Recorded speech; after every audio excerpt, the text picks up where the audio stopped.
ብዙ ሰዎች ይሄንን ነገር ብዙ ጊዜ ትኩረት አያደርጉትም። መታወቅ ያለበት ትልቁ ነገር ቁርአንን ማዳመጥ ራሱን የቻለ ድብቅ ክለሳ ልንለው እንችላለን። ሂድን ሪቪዥን ነው። ቁርአንን ባዳመጥን ቁጥር ቁርአንን የመከለስ ወይም ደግሞ መልሶ ደጋግሞ የማጥናትን ኃይል ይሰጠናል። በማዳመጥ ብቻ ማለት ነው። ሳናነበው ልባችን ምናባችን የሐፈዝናቸውን የሸመደድናቸውን ምዕራፎች ከሚያነበው ቃሪ ጋር አብሮ ይከተላል ማለት ነው።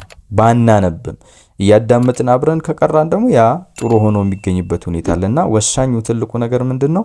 ቁርአንን በማዳመጥ ሂደት ላይ መቆየት በራሱ የክለሳ ነገርን የክለሳ ሁኔታ እንደሚያላብሰን የሚጠቁም ነገር ነው። ሁለተኛው ወሳኙ ነገር ለቁርአን የሚያስፈልገን